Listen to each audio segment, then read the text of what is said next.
Ya, kuliah hari ini adalah mana ini yang kira-kira dibahas. Ya. Sebenarnya semuanya dibahas, tapi kita pilih yang prioritas dulu ya, persiapan UTS. Ya, ya di bagian ini ya, latihan membuat diagram konteks, ya, konteks diagram dan data flow diagram. Ya, ini ada kaitannya dengan pertemuan-pertemuan sebelumnya ya. Mulai dari awal kita mempelajari apa itu RPL, kemudian apa namanya metode-metode yang kita kenal di dalam RPL, ya, manajemen proyek, ya, implementasi dari metode yang kita gunakan, kemudian analisis kebutuhan, ya. Nah, ini di sini adalah implementasi dari itu semua latihannya. Dan buka sendiri-sendiri, mari kita bahas di sini.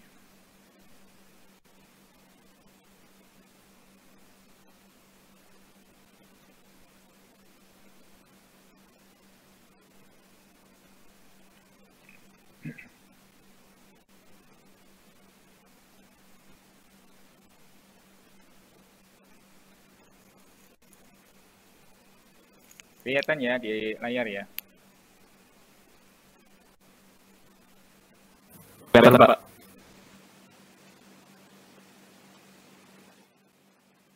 Ya, membuat konteks diagram. Ini teorinya saya lewati ya. Jadi teorinya ada di lampiran tadi, ada di lampiran konteks diagram. Kita akan langsung ke praktek ini ya. Tentu saja kita akan studi kasus ya, studi kasus. Nah, biasanya kalau dengan studi kasus kita akan mudah untuk menangkap materi pembelajaran. Ya. Studi kasusnya adalah kita diminta oleh Universitas Mulia Perpustakaan membuat sistem informasi peminjaman buku. Ini gampang banget ini ya. Jadi peminjaman buku berarti mahasiswa nantinya bisa meminjam buku dan mengembalikan buku. Nanti bisa diketahui siapa mahasiswa yang ngentit, tidak mengembalikan buku. Nah, siapa dosen yang pinjam yang bukunya lama banget dikembalikan, misalnya. Ini sering terjadi ya. Siapa yang sering dapat denda gitu ya. Nah, oleh karena itu kita tidak bisa nangkep ya. Jadi ada stok buku, ada macam-macam. Nah, bayangan kita seperti itu biasanya dipertegas melalui apa? Dokumen SKPL ya. Dokumen SKPL atau dokumen SRS yang sudah kita sepakati. Nah, itu dokumen SRS yang pernah Anda kumpulkan jadi tugas itulah sebagai langkah awal kita mengembangkan sistem. Jadi dokumen ini ya hasil dari request klien ya, jadi request owner atau pemilik atau orang yang membutuhkan program atau software yang akan kita buat. Nah, keseluruhan teknisnya itu biasanya disampaikan di dokumen ini ya. Ya, ada tujuan, ada masalah, lingkup, scope ya, ada tujuannya lagi dan seterusnya. Nah, kita detailkan sekarang ya. Di dalam dokumen SKPL di bagian tujuan itu biasanya menjelaskan tentang tujuan dari dibuatnya dokumen itu. Ya. Jadi di sini ada dokumen ini menjelaskan proses pengembangan bla bla bla, gitu ya, dan seterusnya. Semuanya didetailkan di sini di awal dokumen itu. Ya. Jadi kita tahu oh dokumen ini untuk ini loh. Ya. Nanti dokumen ini ditujukan untuk pemakai dan pengembang perangkat lunak. Kita tahu, akhirnya kita tahu ya. Oh, nanti ownernya juga harus tahu ini pekerjaan-pekerjaan kita ya. Jadi jangan sampai owner itu nggak tahu apa yang kita lakukan.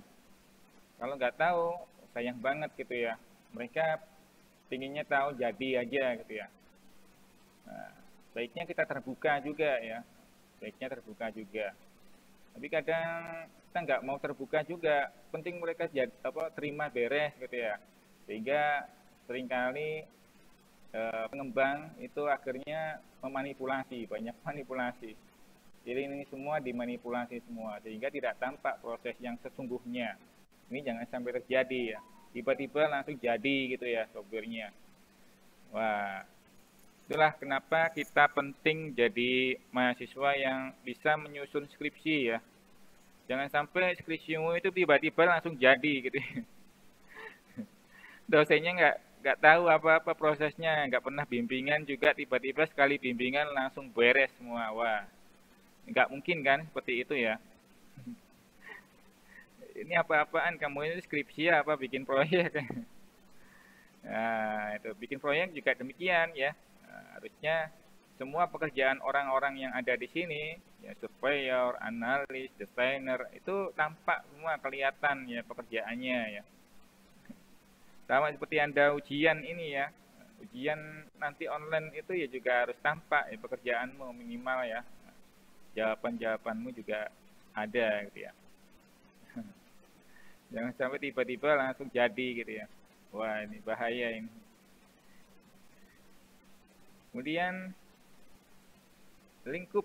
Nah, lingkup di sini di dalam dokumen itu ada lingkup lingkup scope. Lingkup ini terdiri dari masalah, tujuan dan manfaat, latar belakang ya. Latar belakang kenapa kok butuh itu gitu. Butuh sistem informasi peminjaman buku itu kenapa sih? Nah, dijelasin di sini anggotanya itu 25.000. Ya, banyak ya.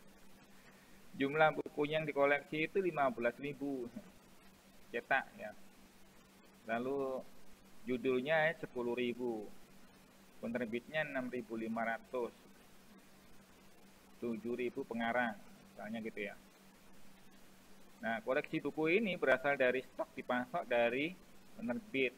Seluruh koleksi dan sebagainya ditempatkan dalam perpustakaan dengan luas 1.000 meter persegi. Masalah yang terjadi adalah tidak tercatat dengan baik. Nah, ini semua saking banyaknya tidak tercatat dengan baik, dengan manual gitu. Orang mahasiswa sering bilang manual, Pak. Nah, itu.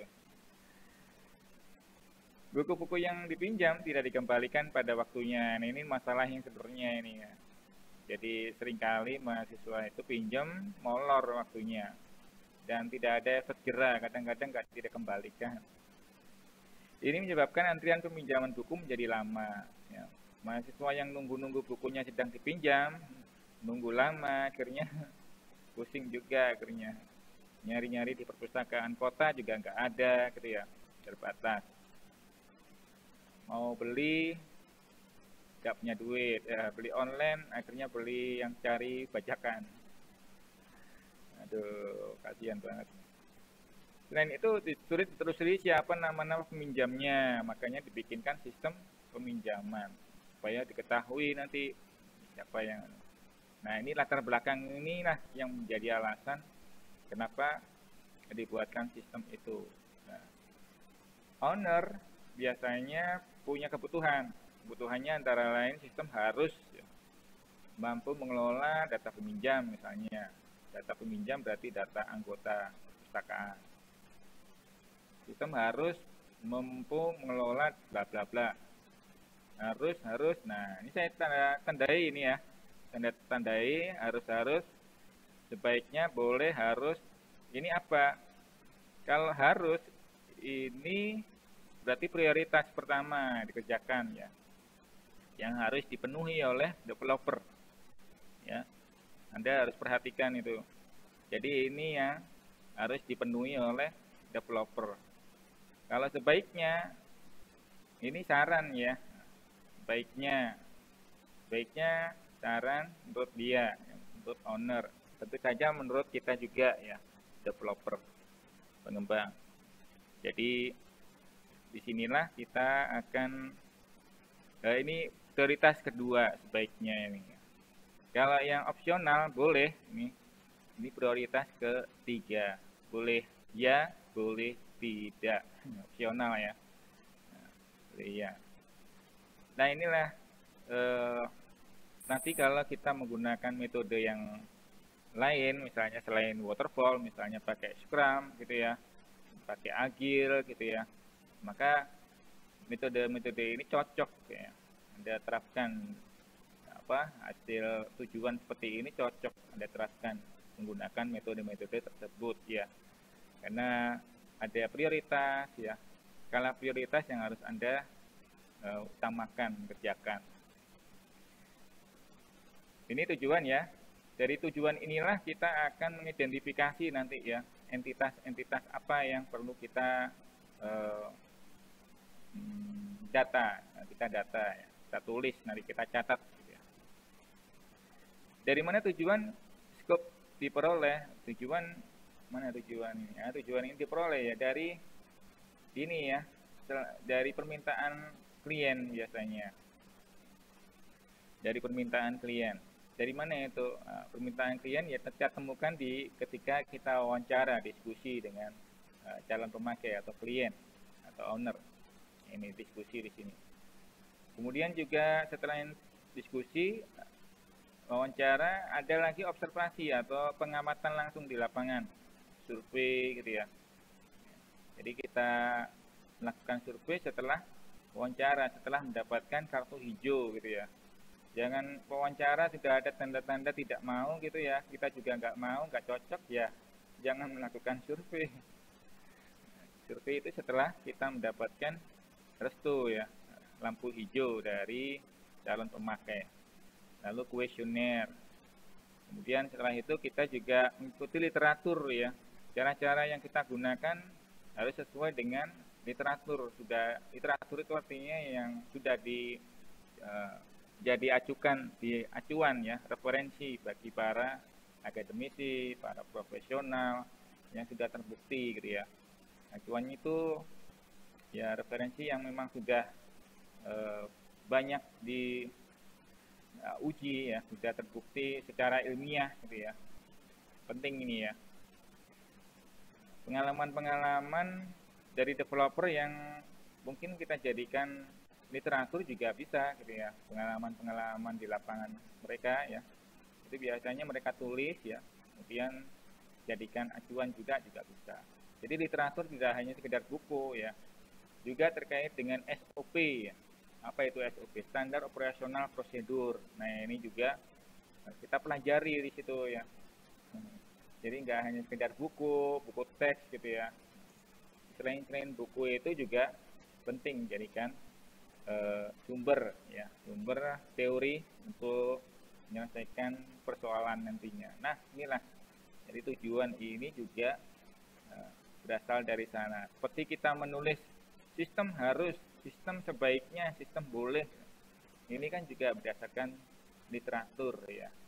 Kita nggak bisa nulis sembarangan. Bayangin kalau itu kita tulis sembarangan. Aduh, kalau sembarangan kita nggak tahu tujuannya apa ini gitu ya.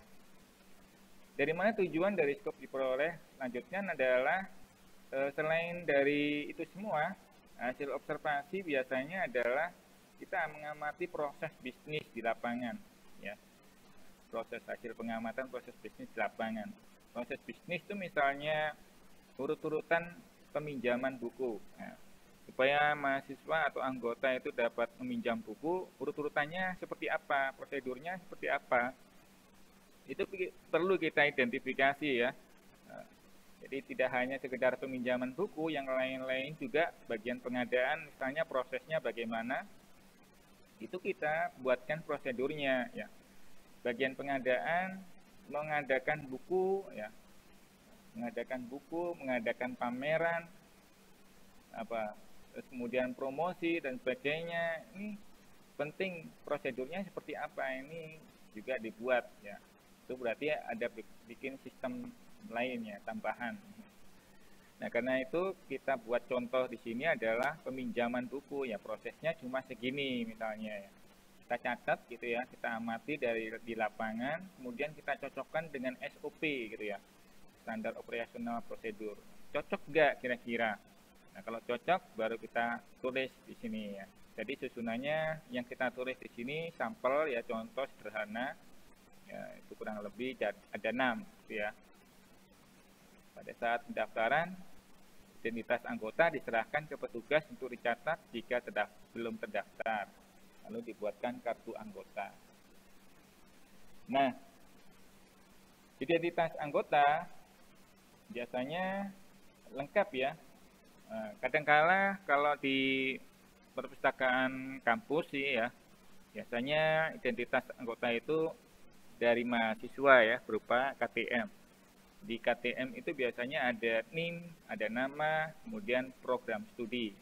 Nggak banyak-banyak. Alamat biasanya nggak ditulis, laki-laki atau perempuan juga nggak ditulis. Cuma itu aja, NIM, nama, program studi. Beres kan? Ya. Tapi kalau di tempat lain bisa jadi satu KTP itu diserahkan. Kenapa kok di kampus berbeda ya? Kan kampus datanya terintegrasi semua ya. Jadi kalau tinggal dirujuk aja NIM-nya berapa, oh ketemu nanti alamatnya di mana, gitu ya. Terus sudah ada data. Jadi di sini tergantung Anda nanti ya. Ini contoh ya. Baik. Berikutnya adalah manfaat. Nah, manfaat ini dari tujuan. Tujuannya apa? Tujuannya di sini ya. Jadi kalau sistem itu harus sebaik-baiknya ini ya. Dan ini ada 6 tujuan yang diinginkan ya. Maka manfaat itu adalah setelah tujuan tercapai, kira-kira apa ya? Manfaat kira-kira kalau tujuannya tercapai apa?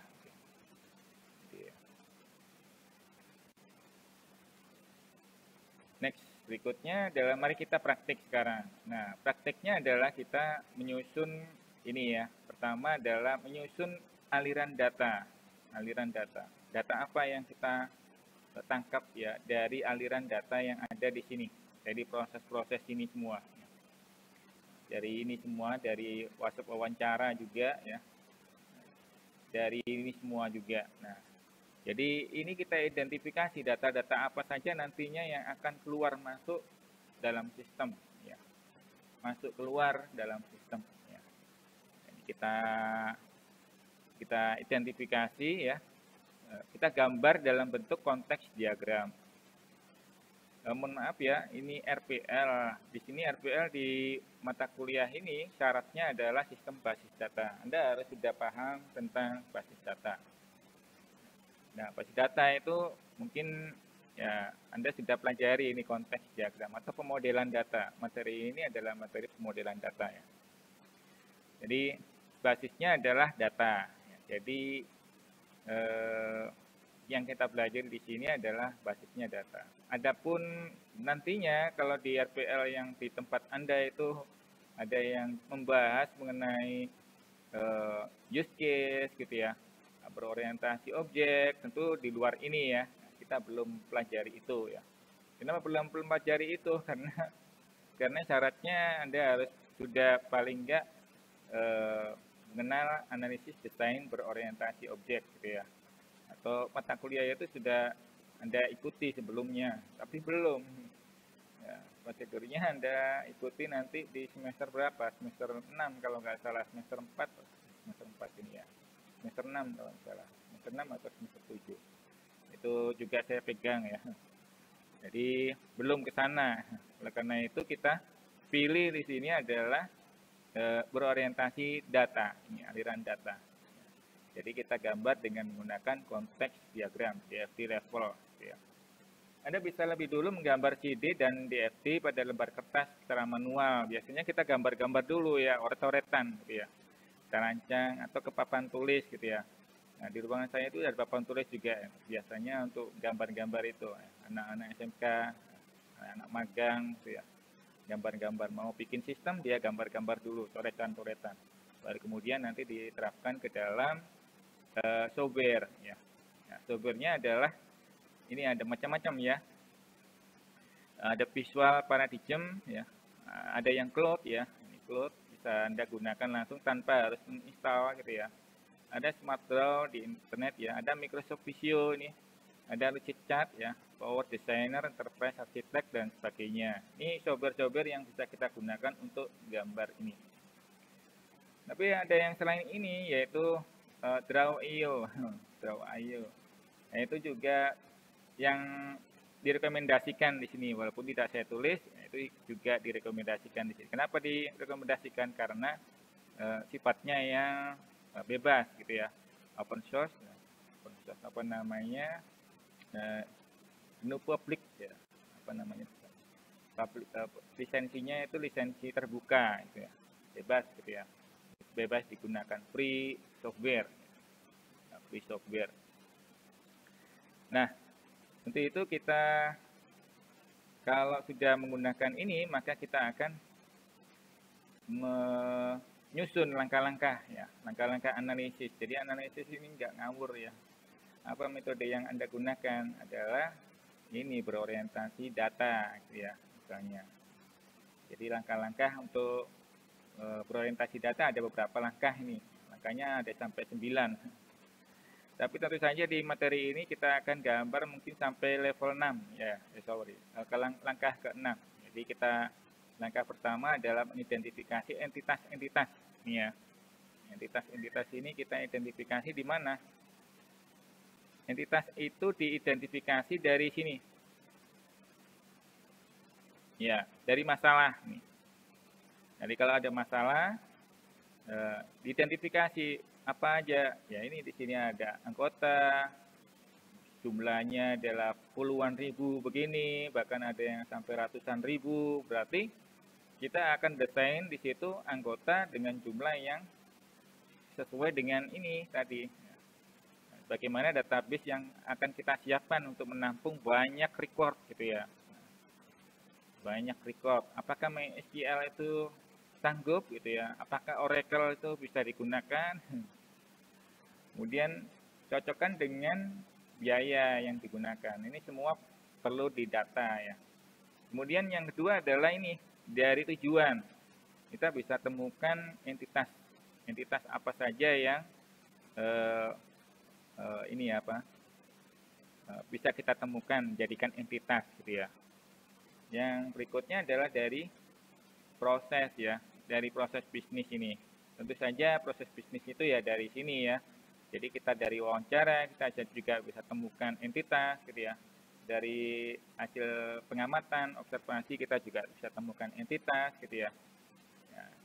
Dan di sini entitasnya. Kita sesuaikan dengan proses bisnis. Jadi jangan keluar dari proses bisnis. Oleh karena itu Anda kalau nantinya bekerja sebagai developer, ya proses bisnis ini harus Anda tulis dengan detail. Dengan detail, misalnya identitas anggota. Nah, tadi saya sebutkan ada 3, ya cukup 3 aja, yaitu kalau menurut saya sih ya. Tapi bisa jadi kalau Anda amati berdasarkan literatur misalnya, berdasarkan SOP di sana misalnya, bisa jadi lebih banyak. Ya. Bisa jadi yang dibutuhkan sama seperti identitas yang ada di KTP. Ya. Bisa jadi. Nah, oleh karena itu bisa jadi juga berbeda nantinya ya. Jadi ini entitas ini penting ya. Jadi oleh karena itu kita nulis proses bisnis seperti ini, nantinya kalau Anda skripsi gitu ya, itu juga harus lengkap gitu ya. Jangan simpel-simpel. Simpel-simpel itu biasanya mahasiswanya nulis cuma 3 kata aja gitu, simpel-simpel. Itu kan berarti nggak detail. Nggak detail itu akhirnya menyulitkan diri Anda sendiri. Nggak detail itu yang akhirnya kembali seperti gambar pohon dengan bandulan ayunan tadi. Ya, akhirnya nggak jelas, programnya juga nggak sesuai. Nah itu yang akhirnya bisa menjadi kekurangan developer ya, mengembangkan sistem. Itulah kenapa kita nggak melulu belajar tentang programming ya, enggak. Jadi identitas itu diambil dari sana ya. Yang kedua adalah tetapkan kebutuhan fungsional. Nah, fungsional ini adalah fungsi-fungsi yang harus disediakan di sistem. Harus. Harus itu berarti kita kembali ke sini. Harus ini. Jadi fungsi-fungsi inilah yang harus disediakan di sistem. Berapa harusnya? 1, 2, 3, 4. 4 ini harus ada di dalam sistem. Kalau 4 ini kurang, ya berarti Anda kurang, nggak sesuai dengan permintaan. Bagaimana dengan yang prioritas? Ya, kedua misalnya, ya ini sebaiknya mereka menghendaki. Ya biasanya diharapkan juga, dan Anda harus juga menyiapkan ya. Sebaiknya harus menyiapkan juga. Kalau tidak disiapkan, bisa jadi kliennya ngomel-ngomel, bisa jadi kliennya nanti ke depan akan minta lebih banyak gitu ya. Nah, itu sering terjadi ini ya.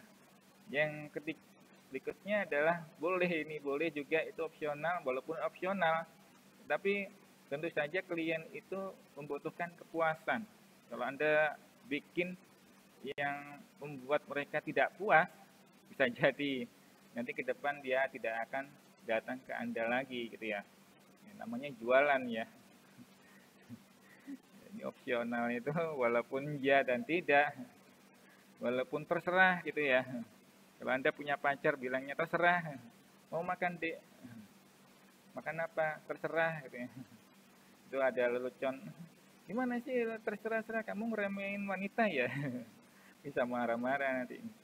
Nah, oleh karena itu, walaupun di sini adalah boleh, ya, boleh ya atau boleh tidak, maka Anda juga harus ya baiknya mengerjakannya. Adapun nantinya ada fungsi-fungsi yang lain di sini, nah itu opsional dari apa yang diminta. Ya, opsional atau menjadi nilai tambah Anda sebagai developer untuk memberikan layanan terbaik gitu ya. Ini ya, jadi kebutuhan fungsional tadi diambil dari tujuan tadi. Selain itu kebutuhan fungsional bisa jadi ada tambahan dari mana? Dari yang lain-lain. Dari manfaat.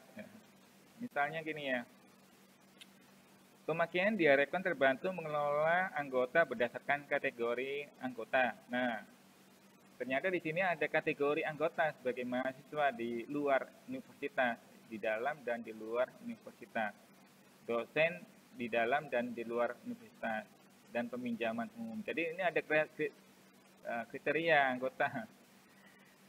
Nah, selain peminjaman itu bisa digunakan dipinjam, buku itu dipinjam oleh mahasiswa Universitas Mulia misalnya, juga boleh dipinjam oleh Universitas Balikpapan misalnya, atau ada dari Unmul datang mau pinjam buku, boleh gitu ya, boleh.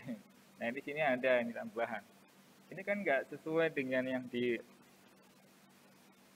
request ya, nggak ada di tujuan ini ya. Tetapi oh iya, ini ya kategori peminjam ini ya. Tetapi ya ini menjadi penjelasan juga, tambahan juga bahwa menyediakan kategori anggota peminjam ini juga penting ya, penting. Apakah itu dijadikan layanan tidak? Maka juga kita masukkan di sini ya, di fungsional, misalnya gitu ya, didetailkan gitu ya, boleh gitu ya, silakan. Tapi tentu saja itu sebaiknya ya, prioritas berikutnya, prioritas kedua, ya. Tetapkan data yang perlu disimpan, ini langkah ketiga ya. Data apa saja yang nanti disimpan di dalam entitas-entitas ini ya. Oh ya, tadi menentukan entitas belum tahu ya. Nah, entitas itu apa ya? Kalau Anda ingin tahu entitas itu, kita kembali ke sini, materi lama ya. Materi lama, entitas itu apa?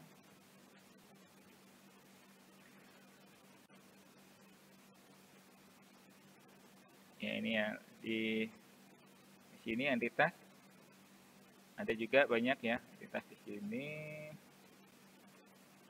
Ya, ini entitas ya. Entitas eksternal, biasanya si entitas yang kita sebut di situ adalah entitas eksternal ya. Itu eksternal adalah dapat berupa orang atau unit terkait dengan interaksi dengan sistem ya, di luar sistem ya. Untuk mengenal entitas itu ada beberapa cara, ada lima cara ya kita gunakan ya. Untuk mengenal entitas ada 5 ciri, bukan cara ya, 5 ciri. Cirinya ini ya.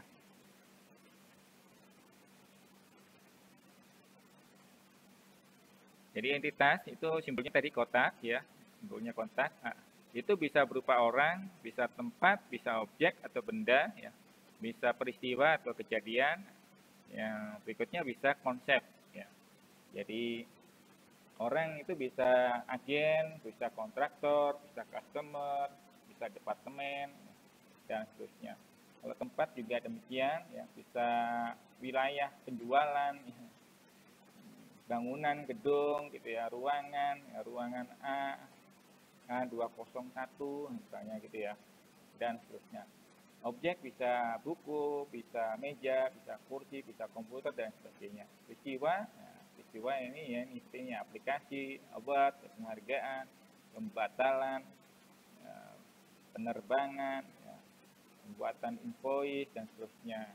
Biasanya awalan pe dan akhiran an gitu ya. Konsep itu bisa berupa akun, ya, nomor ID gitu ya, block of tank, ya, bond, kemudian KTP, KRS, KHS, dan sebagainya. Itu konsep ya. Nah, seperti itu. Syaratnya semua ini ya harus berdiri sendiri.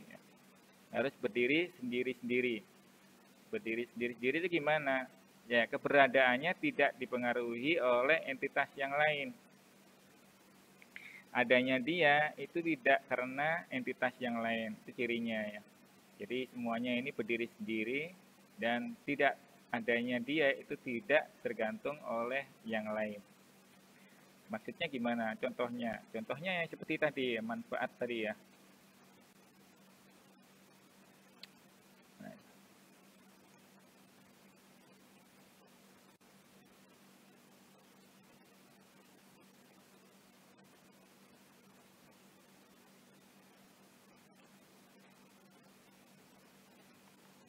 contohnya adalah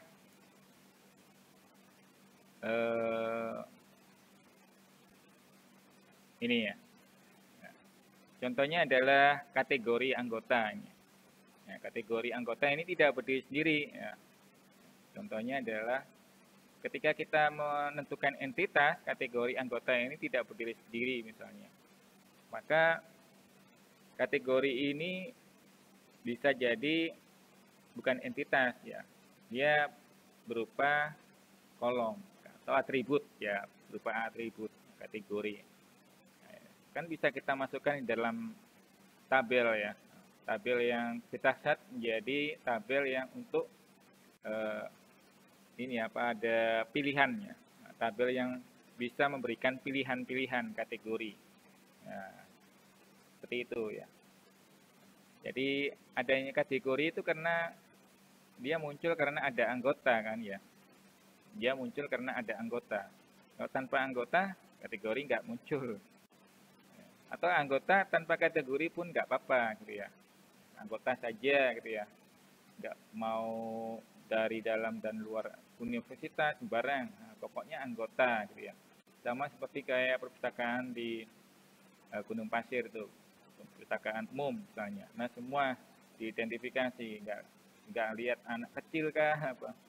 Nah, semuanya pokoknya punya ID ya sudah dimasukkan. Nah kurang lebih seperti itu.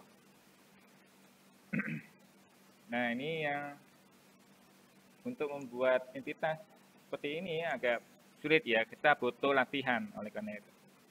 Ya. Dan berikutnya adalah membuat hipo, membuat diagram konteks, nomor 1 dan 2 ini ya, kita buatkan diagram konteks, dan nomor 6 DFT level berdasarkan nomor 5, sesuai nomor 2. Fungsinya ini ya, berdasarkan nomor 5. Maka kita mau terapkan sekarang jawabannya.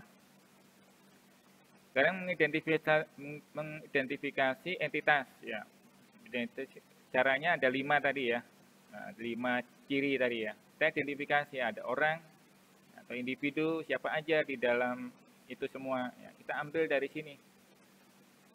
Kita ambil dari ya hasil ini ya. Terutama dari tujuannya dulu ya. Tujuannya dulu. Nah, ini ya dari sini ya. Lingkup skopnya ini. Lingkup skop tujuannya ini.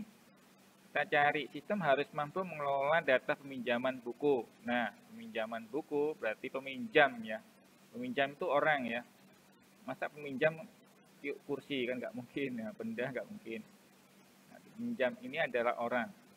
Makanya di sini adalah yang hanya pinjam siapa? Anggota. Oke, berarti ini adalah anggota. Ya. Catat juga kategori peminjam. Ini jadi kolom. Kemudian sistem harus mampu mengelola data transaksi peminjaman, transaksinya ya. Berarti kalau transaksi peminjaman berarti dilakukan oleh peminjam. Pinjam apa? Pinjam buku. Berarti di sini. Ya. Berikutnya ya. Sesuai dengan batas waktu peminjaman dan besaran denda. Oh, ada dendanya ini. Ada batas waktunya, ada kapan dipinjam, kapan dibalikin. Nah, ini ya. Kemudian ada batas waktu peminjaman maksimal 3 hari, misalnya gitu ya. Jadi harus walaupun sudah diberikan maksimal 3 hari, di-set di situ sampai 3 hari, tapi biasanya peminjam akan mengembalikan di luar 3 hari. Nah, itu bagaimana? Nah, itu ada dendanya, nah, diberi denda. Sistem harus mampu mengelola buku sesuai dengan pemasok. Nah, ini ada istilah pemasok ya. Selain itu ada buku dan pemasok. Jadi di sini kita identifikasi di sini, oh ini adalah entitas. Berarti kita sudah temukan entitas ini ya. Entitas berapa entitas ini? 1, 2, 3, 3 ya, 4. Sudah 4 nih ya. 1, 2, 3, 4. Betul kah? Salah. Bukan 4, tapi 3. Baru 3 kita temukan. Transaksi peminjaman ini bukan entitas, dia adalah relasi ya. Relasi antara peminjam dan buku. Nah, peminjam, pinjam, buku. Nah, peminjam, pinjam buku, inilah pinjamnya ini, relasi. Jadi ini ya. Jadi entitas itu beda dengan relasi. Relasi ada sendiri ya. Entitas ada sendiri. Entitas ini ya. Jadi ya, syaratnya entitas itu adalah berdiri sendiri ya. Adanya dia bukan karena entitas yang lain. Nah, peminjaman itu adanya peminjaman karena ada buku, ada peminjam. Itu ya. Ingat, nggak ada pointernya ini. Nah, jadi peminjaman itu muncul karena ada peminjam dan buku. Ya. Jadi ini bukan entitas. Nah, ini adalah relasi. Relasi dari dua entitas yang berhubungan. Kemudian ada pemasok, ini kita identifikasi pemasok ini adalah entitas juga ya, berdiri. Kemudian sebaiknya mengelola data pemasok sesuai dengan jumlah buku yang dipasok. Berarti pemasok nanti memiliki data jumlah buku. Ya. Kemudian boleh opsional menyediakan notifikasi kepada peminjam SMS melalui SMS. Ya. Kalau pinjam langsung notif SMS-nya gitu ya. Oh berarti di data nomor telepon, nomor genggam. Kemudian harus mampu menyediakan akses pengguna sesuai dengan kelompok pengguna. Oh, pengguna ini berarti peminjam ini ya, pengguna. Berarti multi user. Multi user di sini ya. Ingat ya. Karena banyak sekali kelompok pengguna di sini. Ada bukan banyak sekali ya, tapi dibedakan berdasarkan kelompok pengguna. Ya, itu sudah kita identifikasi berapa entitas tadi? 1, 2, 3 ya. Itu 2, 3. Bukan 4 ya. Nah, di sini sudah kita temukan 3 ya. Kelompok pengguna kan ya. Pengguna kan peminjamnya. Ya, boleh-bolehnya. Oke ya, ketemu 3. Sekarang kita temukan lagi di sini di proses ya. Proses-proses itu kita baca di sini detailkan. Oh, anggota ini sudah ada tadi ketemu. Terus kemudian buku juga sudah ada. Nah, berikutnya adalah petugas administrasi. Ini juga belum ada. Petugas inilah yang kita catat. Ya, catat ya. Petugas ini kita catat sebagai entitas. Berarti ada berapa? 3 tadi 4. 4 ini ya. Nah, kartu anggota. Kartu anggota itu ada karena ada anggota. Nah, anggota yang daftar di perpustakaan 5 ini. Perpustakaan. Daftar di perpustakaan. Perpustakaan ini jadi entitas juga 5. Kan dia sebagai tempat ya. Petugas akan mencatat kode buku dipinjam pada catatan peminjaman buku. Kemudian dibuatkan bukti peminjaman, ini transaksinya. Bagaimana pinjam kemudian dicatat, ada catatan, ada buktinya. Ya. Kartu buku disimpan petugas dan peminjam. Sistem harus dapat menghasilkan laporan peminjaman untuk pimpinan. Nah, ini juga menjadi entitas ya. Berapa tadi? 4, 5, 6. 6, 7 ini ya. Bagian pengadaan. Ya, ini kita sudah bisa temukan entitas-entitas. Yang pertama adalah anggota tadi. Yang kedua adalah petugas administrasi tadi. Kemudian yang tiga adalah buku ya. 4 adalah perpustakaan. 5 adalah pimpinan, 6 dan pengadaan. Oh, 6 ya, ada 6. Sekarang kita cek di sini ya. Jawabannya kira-kira ada banyak. Individu, anggota, betul ya. Petugas administrasi tadi, betul. Pimpinan, betul. Bagian pengadaan, betul. Individu ya, semuanya ya. Ini bukan user ya, bukan user. Tapi ini yang datanya nanti akan keluar masuk ke dalam sistem. Kedua adalah lokasi, tempat perpustakaan, lokasi perpustakaan. Betul ya, perpustakaan. Selain tempat itu enggak ada lagi ya, perpustakaan. Ketiga adalah benda, buku. Ya, oke, tunduk betul ya. Peristiwa, peristiwanya peminjaman. Enggak ada deh, peminjaman kan karena ada anggota dan buku.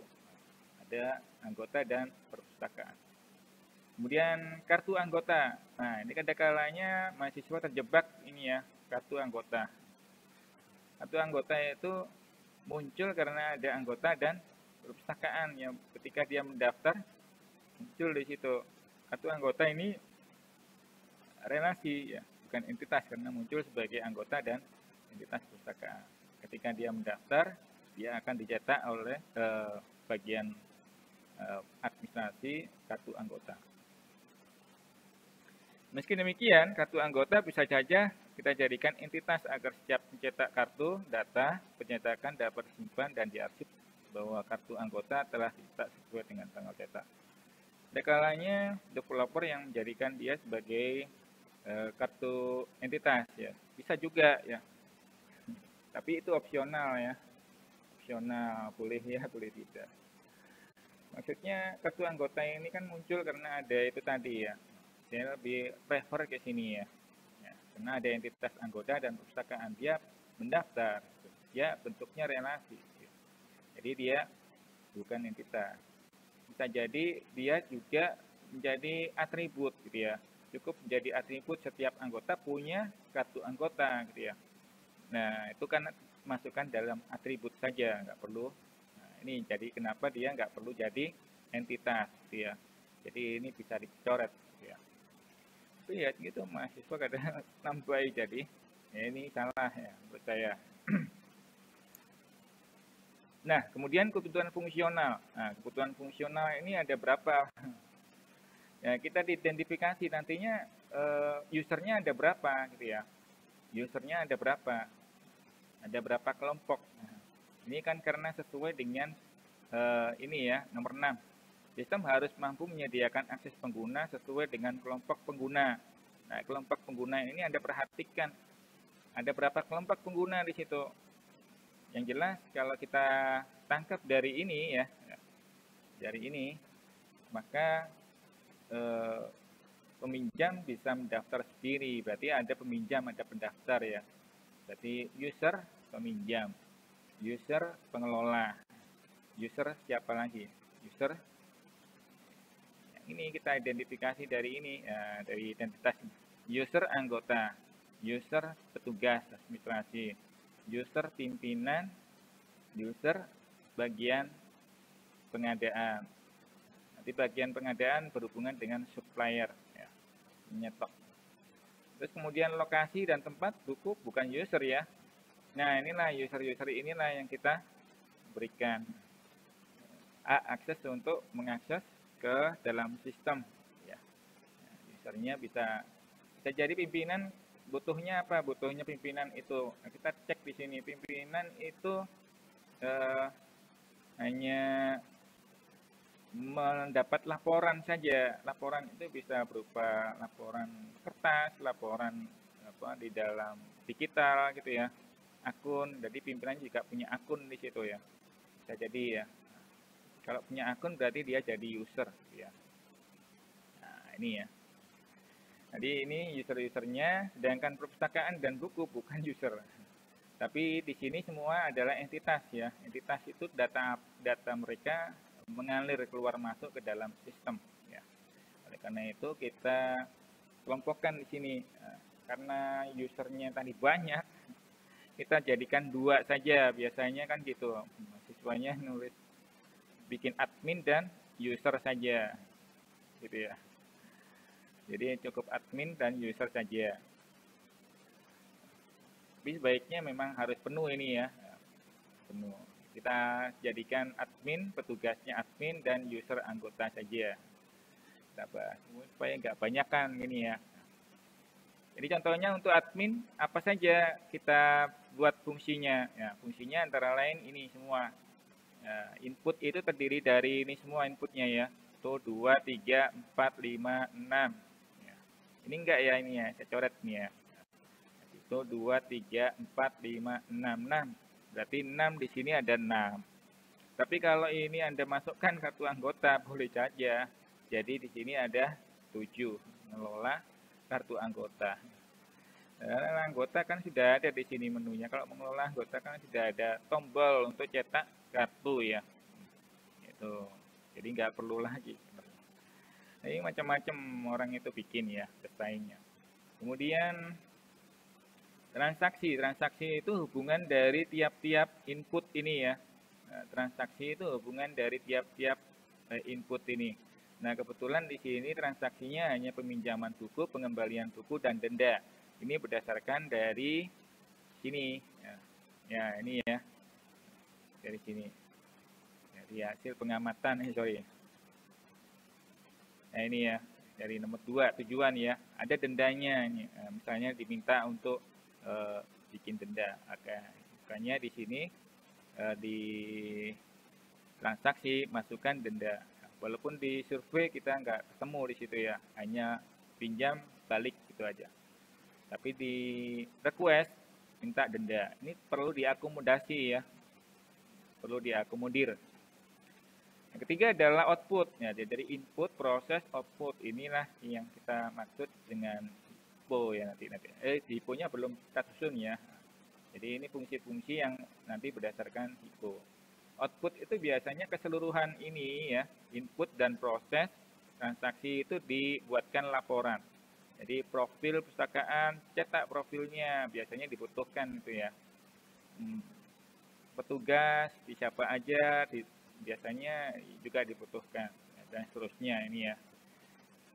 Nah, ini untuk admin ya, banyak kan ya admin. Bagaimana untuk anggota, untuk user? Kelompoknya biasanya nggak begitu banyak seperti yang dimiliki oleh admin. Kalau user antara input, transaksi, ada report gitu ya. Ini semua paling input itu profilnya dia saja gitu ya. Profilnya anggota saja, profilnya dia mengisikan inputnya sendiri, mengupload foto dan sebagainya. Kemudian transaksi ini juga dia paling pinjam balik gitu ya, pinjam balik gitu aja. Dalam aplikasi peminjaman sudah ada bukunya. Ya. Kemudian reportnya juga nggak begitu banyak. Dan kemudian juga ada untuk pemasok. Nah, pemasok tadi ya sudah ada ya, di sini ya. Bagian pengadaan atau pemasok tadi ya. Nah, tulis di sini pemasok. Pemasok itu apa saja gitu ya. Dan seterusnya. Kemudian yang ketiga adalah identifikasi data yang disimpan. Nah, identifikasi data yang disimpan apa saja. Nah, profil ada 6 tadi ya. Ada 6. Kurangin kayaknya ya. Ya, profil pustakaan, petugas administrasi, buku, anggota, pemasok. Entitas ya. Kalau entitas tadi ada pustakaan, profil pustakaan, pimpinannya belum ya. Pimpinannya belum. Pimpinan kan bisa jadi beda-beda nanti ya. Pertama Pak ini, nanti ke depan Pak itu, ya. Dan seterusnya bisa jadi. Kemudian kita susun hierarkinya. Nah, kurang lebih hierarkinya, susunannya, teorinya adalah demikian ya. Hierarki susunannya. Berarti di sini adalah sistem informasi peminjaman ya. Kemudian di sini input, proses, output gitu ya. Input, proses, output. Adapun Anda tambahkan menu lagi ya boleh, itu opsional ya. atau sebaiknya prioritas kedua gitu ya. Nah, boleh Anda tambahkan misalnya di sini ada help gitu ya, atau bantuan apa gitu ya, langsung telepon gitu ya. Silahkan tambahkan sendiri, itu adalah layanan ya, namanya layanan untuk klien, dan disusun dalam bentuk demikian. Nah, misalnya di Hipu admin tadi inputnya apa saja, tulis di sini. Inputnya adalah profil, petugas, anggota, dan seterusnya. Proses juga demikian ya, ada 3 tadi. Kemudian reportnya juga ada banyak. Ini untuk admin ya, untuk admin. Kalau untuk anggota ya sedikit ya. Begitu kita login sebagai anggota, ya dapatnya profil kita sendiri, kemudian transaksi peminjaman.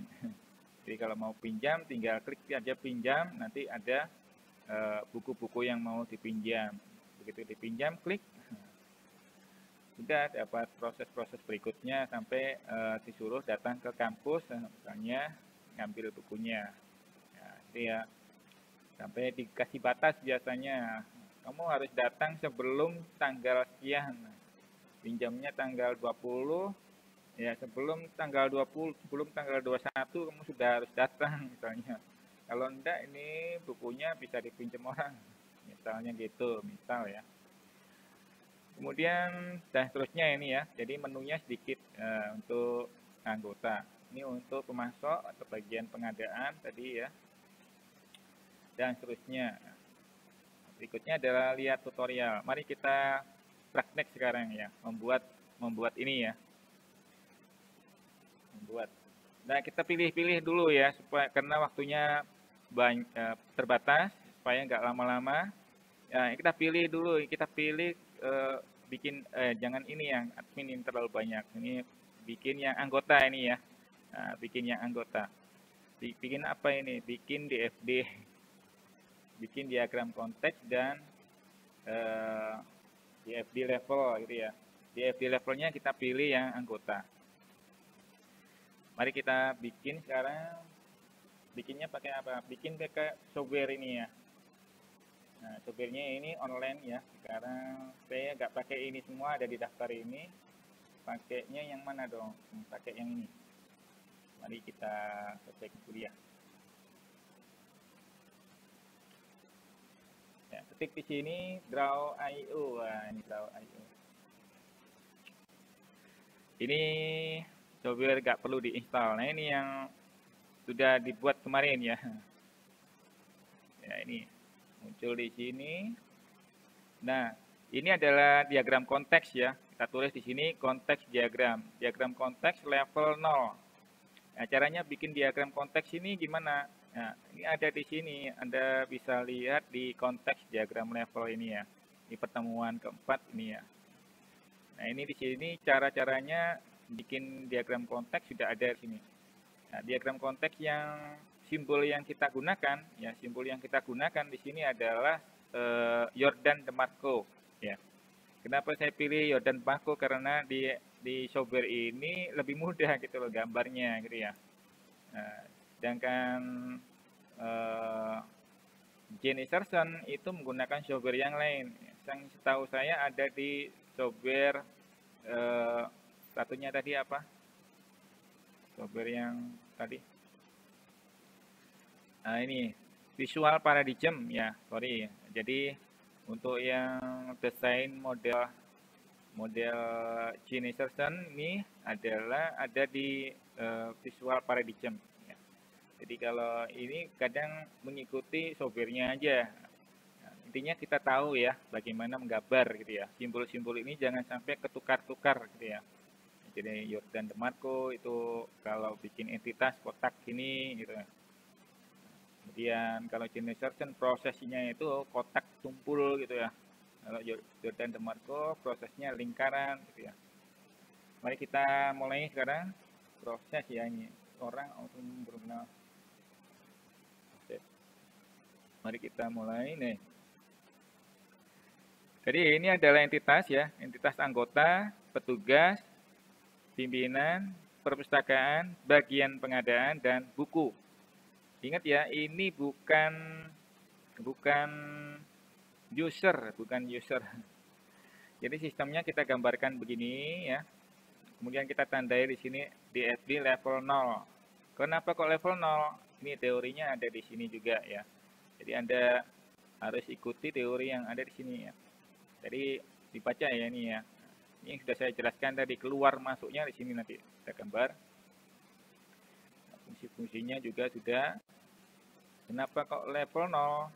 Itu kita mana ya?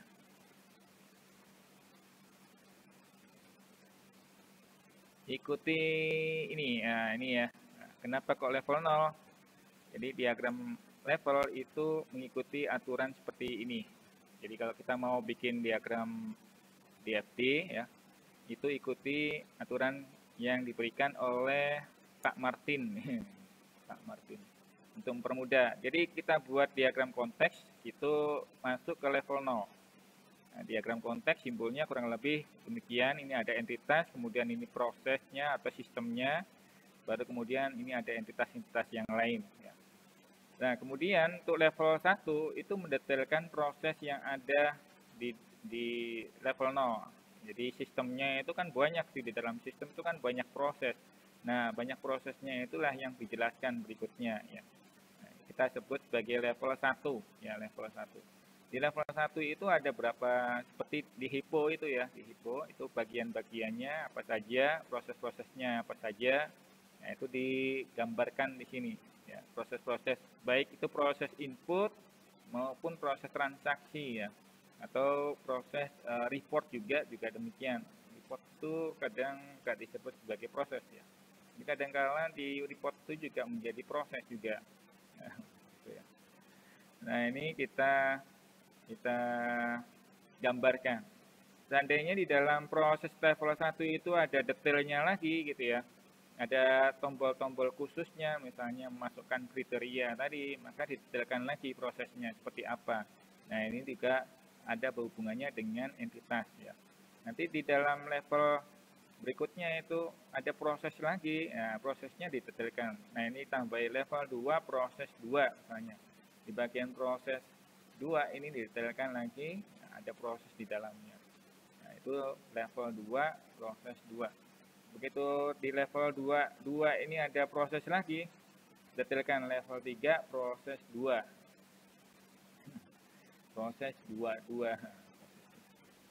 Proses sesuai dengan labelnya ini ya. Dan seterusnya ini ya. Tapi berdasarkan pengalaman ya, biasanya kalau di soal itu ya hanya sampai level 1. Nah, sampai level 1. Jarang yang level 2, apalagi jarang level 3 ini ya. Nah, level 2 ini karena keterbatasan waktu, tapi kalau yang lebih dalam lagi skripsi baru ini. Kemudian buat relasi lagi. Ini apa namanya, hubungan ya, hubungan antara proses tadi. Ini Anda harus bisa membuat diagram DFD tadi ya. Ada aturannya ya. Lalu di tengah itu selalu ada proses ya. Jadi kayak entitas dengan entitas itu mengalirkan data gitu ya. Itu nggak boleh gitu ya. Dia harus melalui proses ya. Proses validasi di sini. Tujuannya agar data yang dialirkan itu valid gitu ya, dilakukan oleh sistem gitu ya. Itu juga dengan ini, entitas langsung menuju ke tabel, itu nggak boleh juga. Entitas langsung menuju ke tabel, yang benar adalah tengahnya ada proses gitu ya. Dan seterusnya atau sebaliknya begini ya. Atau tabel ke tabel, ini juga tidak diperkenankan. Ini sering terjadi ini ya. Nah, saya kemarin itu melihat anak UKK tempoh hari kapan ya, tahun-tahun kemarin ya. Ini anak-anak membuat program di dalam tabelnya itu. Ini khawatir kalau diekspor gitu ya, itu bisa hilang, nggak sadar hilang gitu ya. Ini jadinya larinya begini gitu, atau tidak berhubungan nantinya. Nah, yang benar adalah dia harus melalui proses ya. Entah itu program ya, program. Jadi nggak harus proses antarmuka ya, tapi juga bisa program. Mirip seperti API gitu ya, Application Programming Interface. kalau saya mendengar gitu ya. Nah, jadi tengah-tengahnya adalah demikian. Baru kita bisa membuat ini ya. Baik, kita sekarang masuk ke latihan. Nah, ini ya. Jadi ada berapa entitas tadi? 1, 2, 3, 4, 5, 6. Sesuai dengan yang di soal ya. Soal ini. Nah, ini ya. Nah, 6 ini ya. 1, 2, 3, 4, 5, 6. Ya, ini 6. Berikutnya adalah ini garis aliran-aliran ini. Nah, aliran-aliran ini adalah aliran data ya, keluar masuk. Nah, detailkan di sini.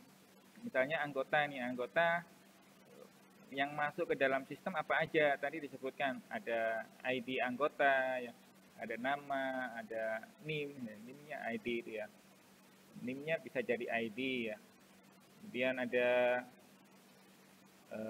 alamat ya, kelahiran dan seterusnya. Ini berarti kita sebut sebagai profil gitu ya.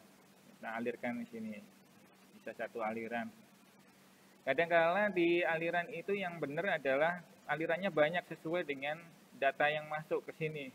Jadi ID sendiri, ada nama sendiri, ada. Nah, itu terlalu ribet nantinya ya. Nah, kalau di buku menurut ini apa namanya, Thomson ya. Thomson gitu. Itu satu saja, cuma didetailkan nantinya menggunakan kamus data.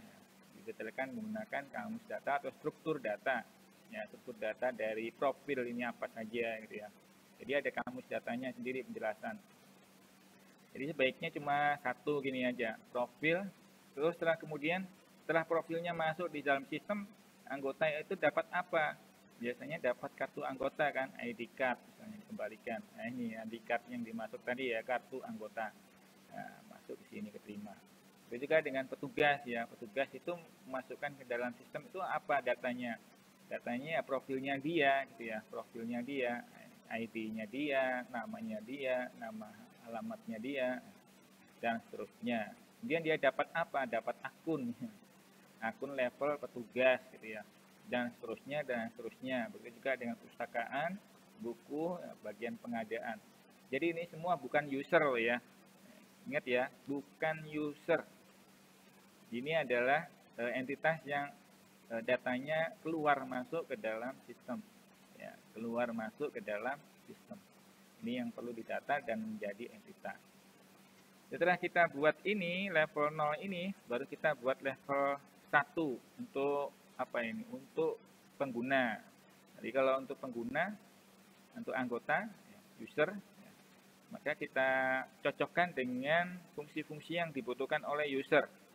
Fungsi-fungsinya apa saja yang dibutuhkan oleh user? Fungsinya adalah input, ya, mengelola profil anggota, ya, mengelola profil anggota, mengelola peminjaman buku, membuat report, ya, pinjaman, pengembalian, denda, ya, ini semua kita gambar di sini. Ya. Kita gambar di sini untuk user pemasok ya. Nah ini ya. Jadi anggota kita gambarkan di sini proses pertama ya.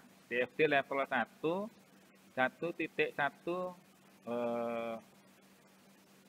profil anggota. Nah, ini proses profil anggota. Profil anggota yang kedua, DFD level 1 peminjaman buku. 2.1. Kok 2.1 pembalian sendiri ya? Pembalian sama peminjaman sendiri gitu ya. Ini peminjaman di sini sesuai dengan request tadi ya. Kalau Anda requestnya adalah pengembalian dan peminjaman, tulis di sini ya. Dan ini adalah pengembalian peminjaman. Mengelola peminjaman, pengembalian.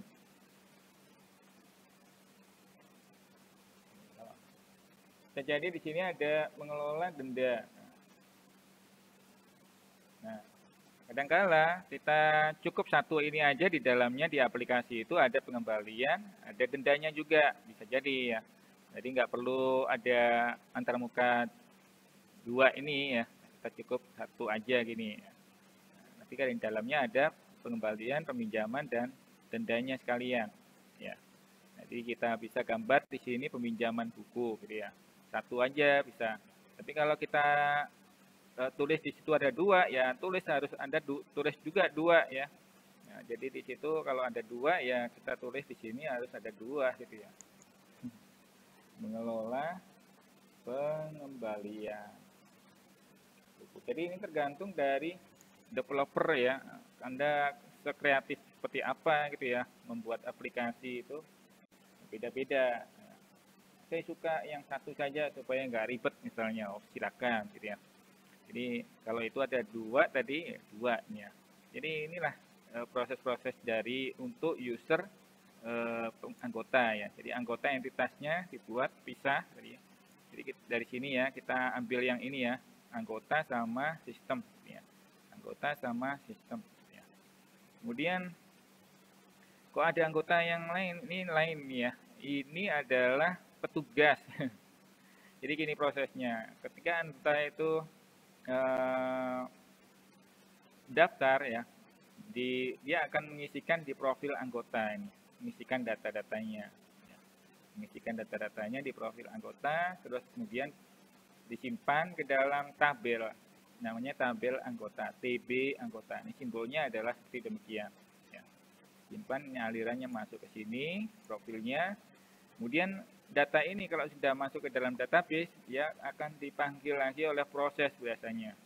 Kalau sudah dipanggil biasanya, oh ini ada menu untuk cetak ID card. Nah, baru muncul di situ menunya, setelah dicetak, kemudian diserahkan kepada anggota. Ini ya prosesnya yang paling sederhana. Ya. Setelah dia dapat kartu anggota ID, maka dia melakukan peminjaman berikutnya. Maka di menu proses peminjaman ini muncul aktif gitu ya. Kalau belum daftar dia nggak aktif gitu ya.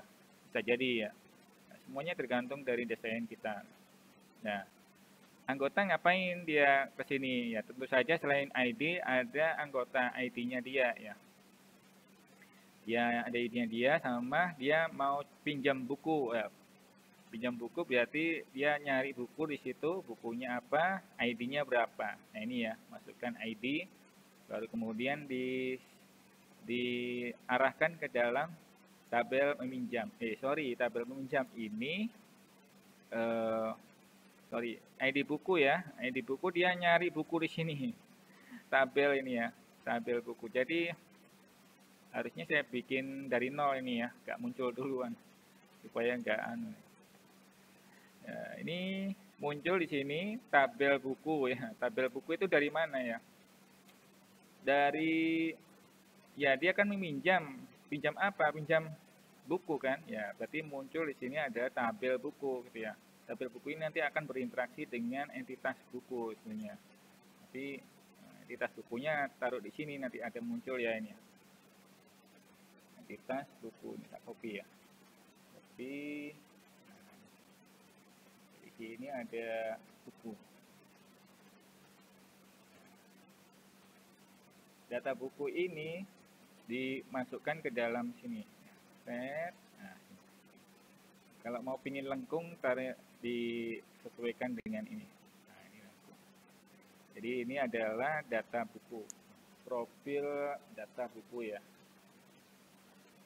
Jangan tulis data ya, profil buku ini ya.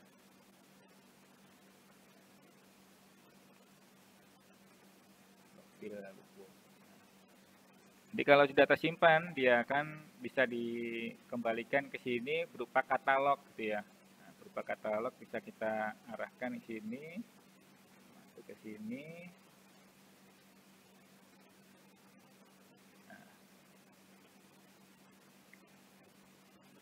Nah, ini jadi katalog. Dia namanya berupa katalog buku gitu ya.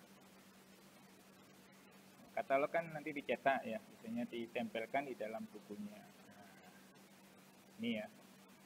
Nah, kemudian muncul tabel buku. Nah, anggota pinjam buku, gitu ya. Anggota pinjam buku. Bukunya ada dipinjam, maka dikembalikan ke sini, dia akan mendapat buku ya, mendapat buku. Dapat buku nanti dicatat oleh petugas di sini. Nah, petugasnya di sini ada tulis petugas. Yang dicatat apa? ID buku, peminjaman, sama ID-nya dia. Ya. Jadi begitu catat dan simpan di dalam tabel meminjam. Tabel meminjam inilah adalah relasi antara anggota dan buku. Anggota meminjam buku. Anggota meminjam buku. Dia kembali ke sini berupa ID dan anggota, ID buku dan ID anggota. Kalau sudah simpan di sini, maka bukti pinjamnya dikirimkan ke sini. Ya. Oh, ini berarti statusnya pinjam, gitu ya, misalnya. Kirimkan ke sini, baru kemudian diberikan kepada petugas. Catat. Selain diberikan pada petugas, diberikan juga kepada dia. Ini bisa dialirkan lagi ke sini ya. Jadi bukti peminjaman. Boleh kita simpan sini, arahkan sini, jadi bukti peminjaman. Bukti pinjam.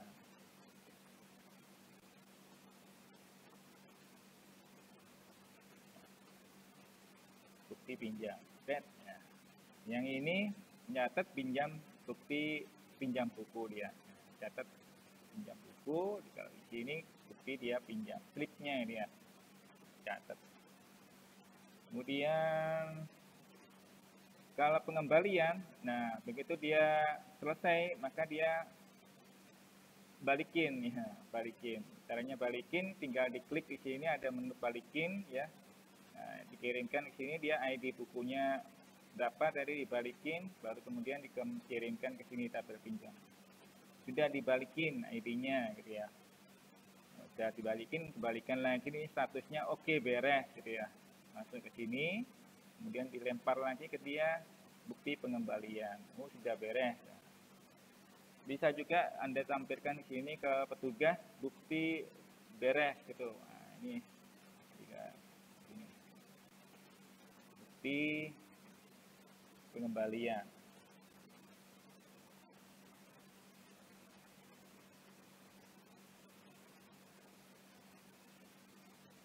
Ya, ini ya.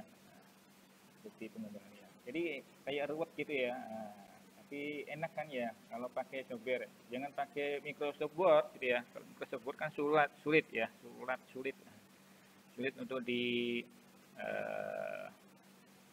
gambar. Apalagi nanti kalau ujian Anda nggak punya waktu banyak untuk gambar ya. Kalau pakai Microsoft Word susah. Nah, kemudian ini masih kurang ya. Apa yang kurang? Reportnya ya. Reportnya bagaimana dong? Nah, reportnya bisa Anda tambahkan lagi di sini ya. Sesuai dengan report mana yang kira-kira akan dibuat reportnya.